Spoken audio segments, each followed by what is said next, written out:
سلام برای چطورین؟ من اسنو هستم از چنل اسنو گیم و به رویش معطلی بریم سراغ این ویدیو که قراره سینگل پلیر با هم پلی بدیم و بهتون آموزش بدم که چی کارا باید توی هارتس آف آیرون انجام بدید.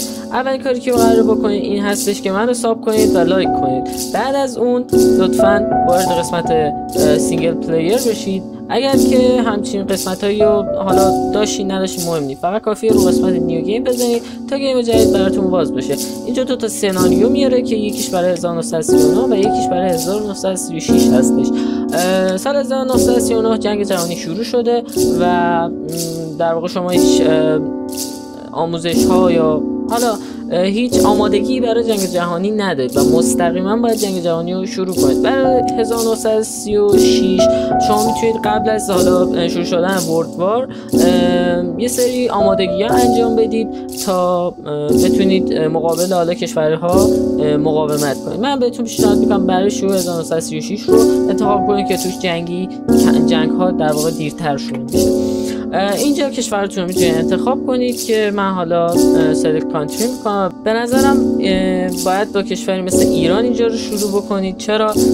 چون که حالا توی جنگ های کمتری هستش و با اختیار برای خودتون میتونید هر کشوری که دوست داشتین رو انتخاب کنید و به نظر من برای شروع ایران رو انتخاب کنید. اینجا میتونید سختی بازی رو انتخاب کنید که شما از سیویلیان شروع کنید که همون ایزی میشه. یا علی صفم چرا اینطوری شد؟ ادیتور اینجا رو کات بزن. هر کی ادیتور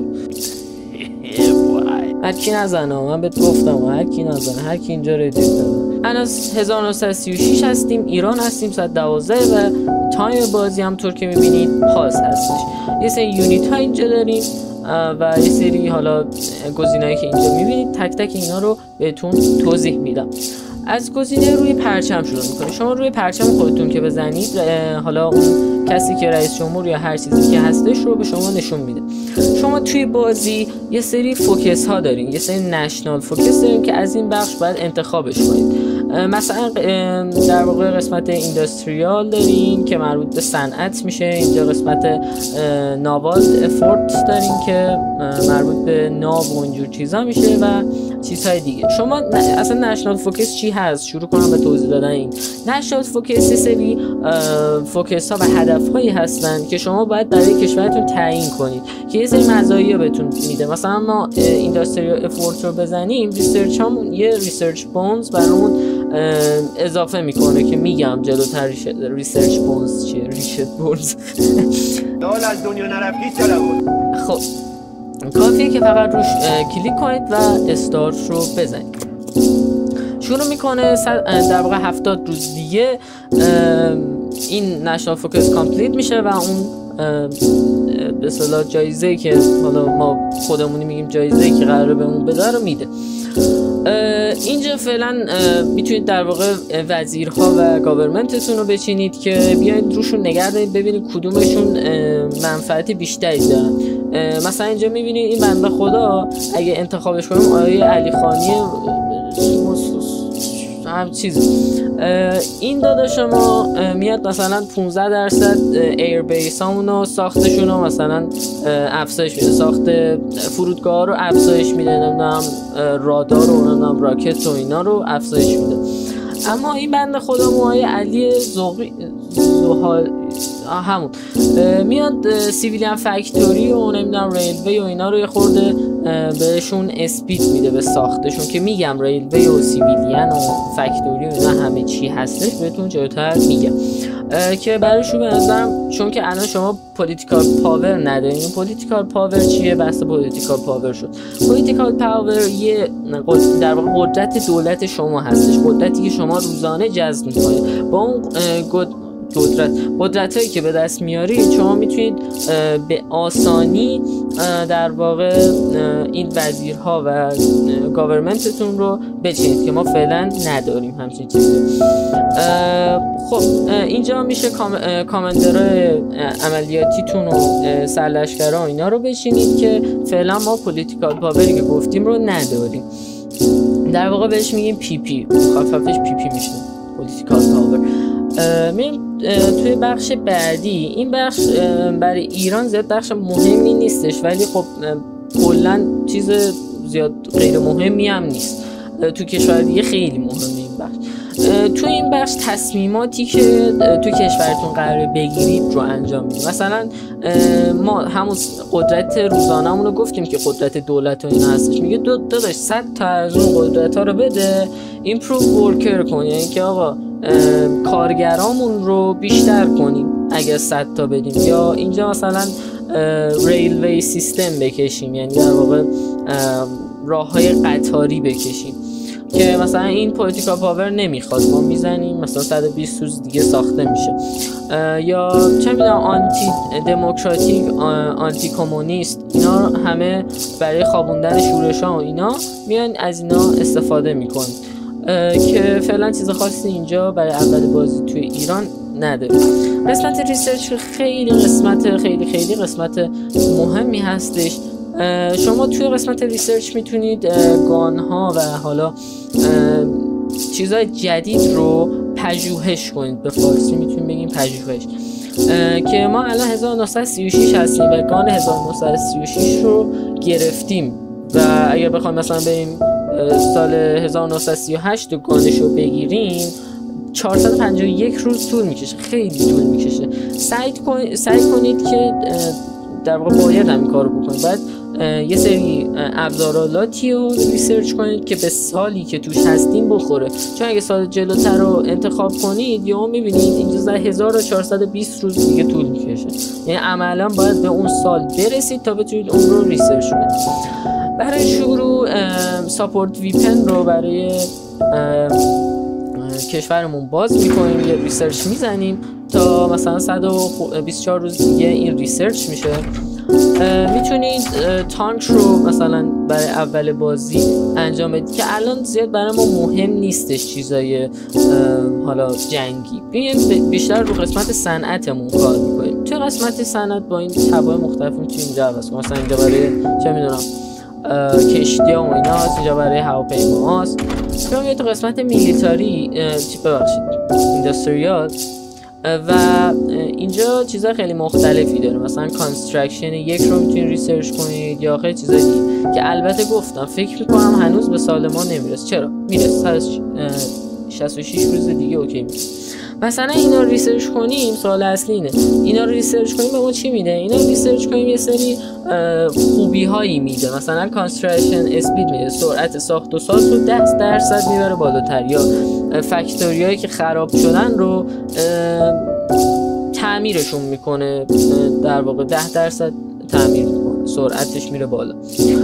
یا اینجا اگه این رو ریسرچ کنیم که 83 روز دیگه انجام میشه، مربوط به در واقع اگر که در واقع بیایم اینها رو ریسرچ کنیم که مربوط به نفتمون میشه، یه سری فیول سیلو میده که در واقع سیلو سوخت و اینجور چیزاست. و به نظر من برای شروع اول این رو ریسرچ کنید، بعد به سراغ نفتتون رو اوکی کنید و همینطوری اینا رو بیاین سمت پایین‌تر تا بتونید نتیجه بهتری رو بگیرید. یا میتونیم از این شروع کنیم، هیچ فرقی نداره، یا این یا این. حالا من این رو میذارم ریسرچ بشه، 124 روز دیگه این ریسرچ میشه. بخش بعدی دیپلماسی هستش که زیاد بخش مهمی نیستش. شما وقتی که قسمت دیپلماسی رو میزنی کشور خودتون رو میاره که یه رنگ سبزی رو بهش داده. اگر که کشوری باهاتون مشکل داشته باشه یا روابطش خوب نباشه، توی مپ مثلا میزنه آقا رنگ اون کشور رو قرمز میکنه که آقا این یعنی دشمن شما هست. حالا ما اینجا زیاد دشمنی فعلا نداریم چون اصلا بازی شروع نشد، بنابراین زیاد کاری نداریم. البته روی در واقع کشور خودتون هم کلیک راست بکنید میتونید اینا رو ببینید، مثلا کشور عراق رو میتونید کلیک راست کنید یا ترکیه، ایران، اینا همه هست. بخش بعدی مربوط به بخش ترید میشه که شما چیزایی که ندارید داخل کشورتون و نیاز هستش، مثل آهن که الان مثلا -2 تا نیاز داریم ولی داخل کشور تولید نمیشه، اینها رو باید واردات انجام بدید و سعی کنید از کشورهای اونها رو وارد کنید که کاموی یا کشتی ازتون نخواد. مثلا ما این رو در واقع میخوایم از سوویت یا شوروی وارد کنیم 8 تا آهن. بچه‌ها یه چیزی که بخوام اینجا بهتون بگم و جلوتر بیشتر توضیح میدم این هستش که به ازای هر 8 که از این آهنا می‌خرید یه کارخونه مردمیتون یا سیویلیان فکتوریتون رو ازتون میگیره. کارخونه مردمی چیه بچه‌ها؟ شما توی دنیای واقعی هم دارید کارخونه ها بیشتریاشون مردمی هستن یا در واقع افرادی که مردم هستن میان اونا رو اداره میکنن، مثلا دولت و اینا ادارهشون نمیکنن. این فکتوریا توی این بازی هارتس آف آیرون به ما خیلی کمک میکنن، مثلا برای تریدا استفاده میشن، برای ساخت و ساز. یعنی شما هر چیزی بخواید داخل کشورت بسازی باید سیویلیان فکتوری خالی داشته باشید. پس اینو نبرید چون مثلا 3 تا سیویلیان فکتوری میده. اینجا اگه روی قسمت فکتوریاتون نگردید میگه که آقا ما کلا 4 تا فکتوری داریم، کلا سیویلیان فکتوریام 4 تا تو کل کشور که اگه بخوایم 3 تاشو بدیم به این دیگه عملا مملکت فلج میمونه. میایم روی یک قرار میدیم و سنت رو میزنیم و از سوویت همونطور که میبینید وارد میشه. خب این از این بخش که تموم شد. بخش بعدی بخش کانستراکشن هستش که کافیه روش کلیک کنید و بیاید. همونطور که گفتم اینجا بخش کانستراکشن بخش ساخت و سازمون هست که در واقع خیلی چیزا مختلفی میشه توش ساخت. مثلا جاده میشه ساخت، فرودگاه میشه ساخت، سیویلیان فکتوری، میلیتاری فکتوری، خیلی چیزای مختلف که من دونه دونه الان اینا رو بهتون توضیح میدم. خب بچه‌ها قسمت جاده. برای ساخت جاده شما کافیه که روی یک در واقع شهریتون کلیک کنید که درصد جاده ها بره بالاتر. حالا درصد جاده ها بره بالاتر چه اتفاقی میفته؟ اگر درصد جاده ها بره بالاتر منابعی که از اون شهر میگیرید بیشتر میشه. مثلا به فرض مثال الان خوزستان رو داریم که 45 تا داره به ما نفت میده. اگه یک کلیک بکنیم که ساخته بشه توش یه دونه جاده ساخته بشه میشه 45 به اضافه 5 و میبینید که چقدر نفت بیشتری بهمون میده. مثلا 45 تا بود میشه 5 تا. بعد میشه ایر بیس که مربوط به فرودگاه و اینا هستش که تو هر شهرتون که بخواید میتونید بسازید.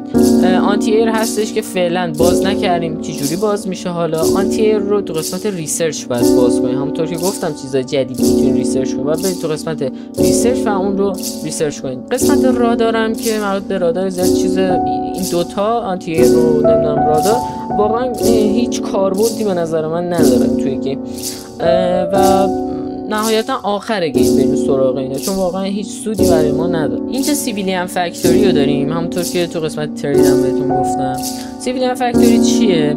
گفتم آقا یه سری کارخونه‌های مردمی هستن که میان توی سطح اون شهرتون ساخت و سازها رو انجام میدن. الان این یه دونه جاده‌ای که زدیم توی خوزستان ساخته بشه میبینید 2 تا کارخونه مردمی داره روش کار میکنه. مکسش چقدره؟ یعنی کلا چقدر میتونن روی این جاده کار کنن؟ چند تا کارخونه مردمی میتونن کار کنن؟ 15 تا. و ما چون اصلا الان کارخونه مردمی توی ایران نداریم، کلا گفتم اینجا 4 تا بیشتر نیست و 4 تاش هم داره کار میکنه. الان چیز جالبی نیستش که بیایم جاده بسازیم، چیز جالبی نیستش میدونید.